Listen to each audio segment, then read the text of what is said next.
बिस्मिल्लाहिर्रहमानिर्रहीम। आज के सेशन की बात करें तो अच्छा सेशन था और कल रात से ही पता था सबको कि आज सेशन ने अच्छा होना है। सुबह इंडेक्स जो है वो गैप ओपनिंग के साथ खुलेगा, पॉजिटिव खुलेगा। ये चीजें कल से डेवलप हो चुकी थी क्योंकि वो एक बड़ी खबर आ गई थी जो सऊदी और पाकिस्तान का आपस में जो मुआहिदा हुआ सिक्योरिटी को लेके, तो ये चीज पता थी कि आज सेशन जो है ठीक रहेगा।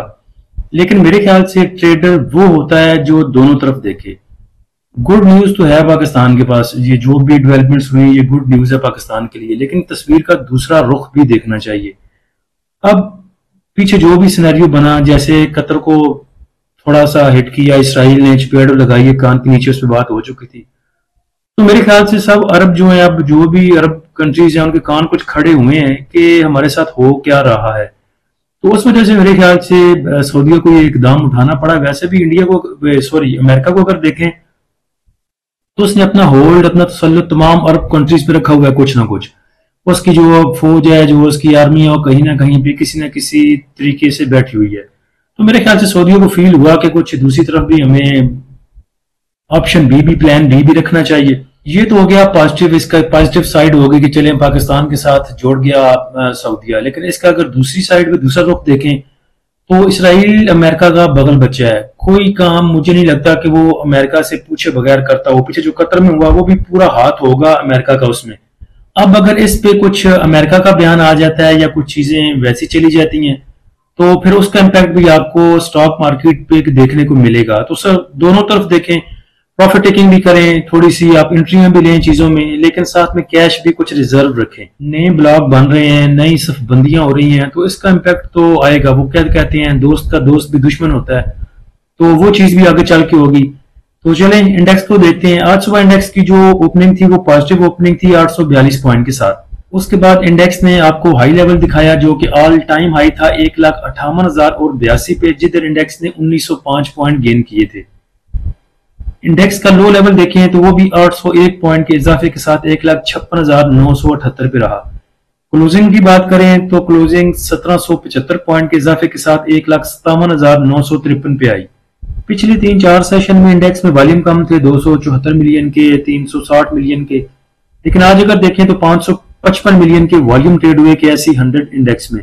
टॉप एक्टिव स्टॉक में देखें तो सिनर्जी ने सबसे ज्यादा वॉल्यूम जनरेट किए, तकरीबन 213 मिलियन के, और सिनर्जी कैप पे क्लोज हुआ। सिनर्जी के बारे में दोनों ग्रुप्स में बात की थी, अपने प्रीमियम ग्रुप में भी और फ्री वाले भाइयों को भी बताया था कि सिनर्जी अच्छे लेवल पे है। ये तब की बात है जब सिनर्जी मूव कर रहा था 7 रुपए 13 पैसे पे। वैसे अच्छी बाइंग तो इसकी जो अच्छी सपोर्ट थी वो 6 रुपए 95 पैसे, 6 रुपए 80 पैसे पे थी, लेकिन वहां तक ये गया ही नहीं। लेकिन 7 रुपए 13 पैसे पे दोनों ग्रुप्स में बोला था कि अच्छे लेवल्स पे है, यहाँ पे एंट्री बनती है अगर किसी ने लेनी है तो। उसके बाद आज इसकी क्लोजिंग जो है 8 रुपए 41 पैसे पे आई, और 7 रुपए का स्टॉक आपको 1-1.5 रुपया दे जाए तो बड़ी बात है। ये तकरीबन 18 से 20% प्रॉफिट बनता है। उसके बाद टॉप एक्टिव स्टॉक में देखें तो WTL, FFL, कॉसम, BML, PRL, bank of Punjab, tally, MDTL, PASL। FFL को भी आज कैप लगा। उसके बाद देखें तो PRL को भी कैप लगा, PRL का और ATRL का। दोनों का आपको बहुत देर से बोल रहा हूँ कि PRL ने अभी मूव देनी है। 30 रुपए 70, 30 रुपए 80 पैसे से आपको बोलना स्टार्ट किया था और अच्छा गेन दे गया PRL भी। ATRL की बात करें तो ATRL की क्लोजिंग आज अच्छी आई है, थोड़ा सा इसने ऊपर क्लोजिंग दी, लेकिन जो मूव उसने देनी है वो अभी दी नहीं।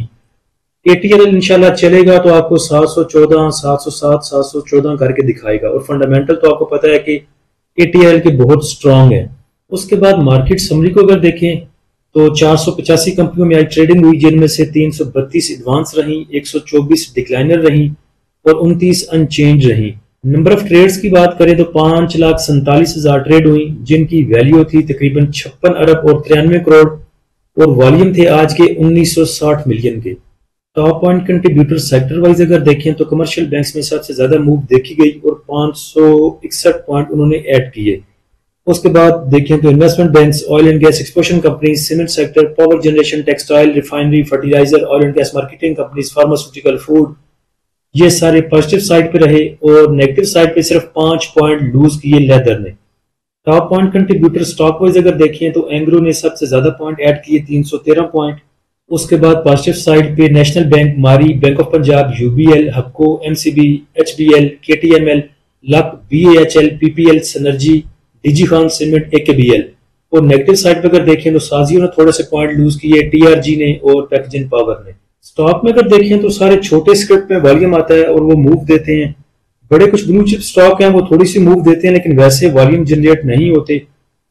तो नेक्स्ट पहले आपको बताया था डीसीएल का, वो भी मूव दे चुका। उसके बाद कल आगा का बताया था लेकिन मैंने कल देखा नहीं। आगा जो है वो नॉन शरिया था, अगर मुझे पता होता तो मैं उसका जिक्र ना करता, लेकिन आगा ने भी आज मूव दे दी कुछ थोड़ी सी।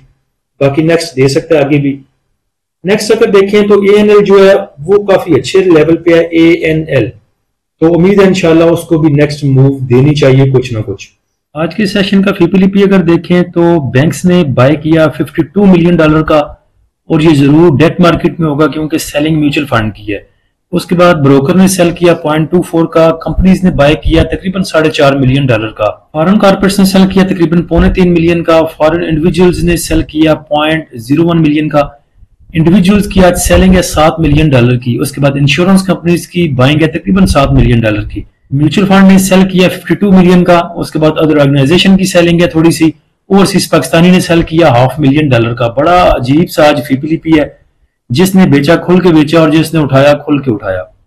डेट मार्केट को देखें तो बैंक्स ने इसमें बाइंग की 55 मिलियन की और म्यूचुअल फंड ने 55 मिलियन का सेल किया। उसके बाद अगर देखें तो म्यूचुअल फंड की कोई इतनी ज्यादा पार्टिसिपेशन नहीं है, सिर्फ 1 मिलियन का 1.5 मिलियन का उन्होंने सीमेंट सेक्टर को बाय किया, थोड़ा सा टेक्सटाइल, थोड़ा सा टेक्नोलॉजी, $500 मिलियन का फर्टिलाइजर सेक्टर को। बाकी आप कह सकते हैं वो होल्डिंग पे हैं। इंश्योरेंस कंपनीज की बात की जाए तो $3.5 मिलियन का उन्होंने बाय किया है oil and gas exploration companies को, 1 मिलियन का oil and gas marketing companies को, $500 मिलियन का सीमेंट सेक्टर को और थोड़ा सा कमर्शियल बैंक्स को, थोड़ा सा आप कह सकते हैं टेक्सटाइल सेक्टर को और 0.62 का टेक्नोलॉजी सेक्टर को। इंडिविजुअल को देखें तो इंडिविजुअल्स ने 4 मिलियन का सेल किया oil and gas exploration companies को, तकरीबन 1.62 का सेल किया oil and gas marketing companies को, और बाइंग इनकी अगर देखें तो थोड़ी सी $500 मिलियन की फर्टिलाइजर में, पावर जनरेशन में $500 मिलियन की और कमर्शियल बैंक्स में थोड़ी सी। सीमेंट सेक्टर को भी इन्होंने आज सेल किया। तो इदारों की बाइंग है, इंडिविजुअल की सेलिंग है, लग रहा है कि ये मार्केट को सस्टेन करवा के रखेंगे आप। उसके बाद कंपनीज को अगर देखें तो कंपनीज ने भी oil and gas marketing companies, oil and gas exploration companies में बाय किया। उसके बाद बाय किया कमर्शियल बैंक्स को और सीमेंट सेक्टर को। तो मुझे तो दो ही चीजें अच्छी लग रही हैं, oil and gas marketing companies और oil and gas exploration companies. Oil and gas exploration companies को देखें तो बैंक्स ने बाय किया, कंपनीज ने बाय किया और इंश्योरेंस कंपनीज ने बाय किया, अदर ऑर्गेनाइजेशन ने बाय किया।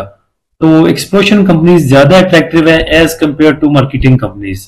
फूड सेक्टर में भी देखें तो इदारों की बाइंग है जिसमें फॉरेन इन्वेस्टर है। उसके बाद देखें ब्रोकर, इंश्योरेंस कंपनियां थोड़ी सी, उसके बाद म्यूचुअल फंड और इंडिविजुअल्स ने सेल किया।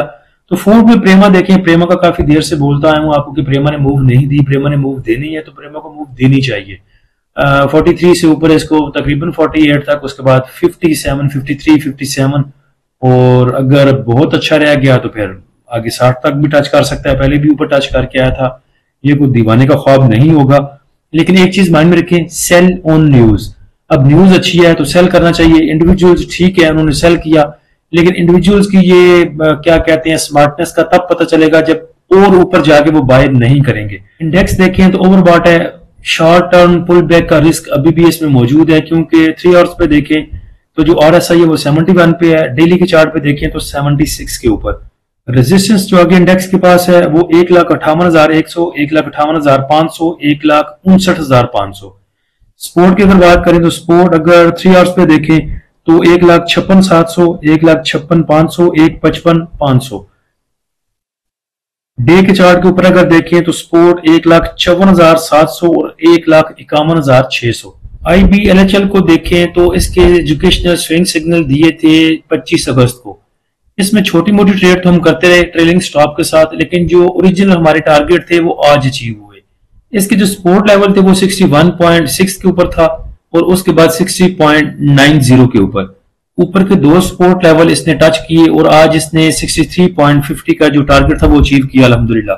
लेकिन देखें IBLHL की ये मूव नहीं है। IBLHL को कम से कम 70, 71, 72 करके दिखाना चाहिए दोबारा, क्योंकि बहुत देर हो चुकी है, साइडवेज है और इसने मूव नहीं दी। उसके बाद जो भी भाई हमारे प्रीमियम ग्रुप को ज्वाइन करना चाहते हैं वो नीचे दिए गए व्हाट्सएप नंबर पर रब्ता कर सकते हैं। फ्री ग्रुप को ज्वाइन करने के लिए लिंक नीचे डिस्क्रिप्शन में दे दिया है, आप हमारे फ्री ग्रुप को, प्रीमियम ग्रुप को, दोनों को अवेल कर सकते हैं हमारी वेबसाइट desitrader.pk से भी। उसका लिंक भी नीचे डिस्क्रिप्शन में लगा दिया है।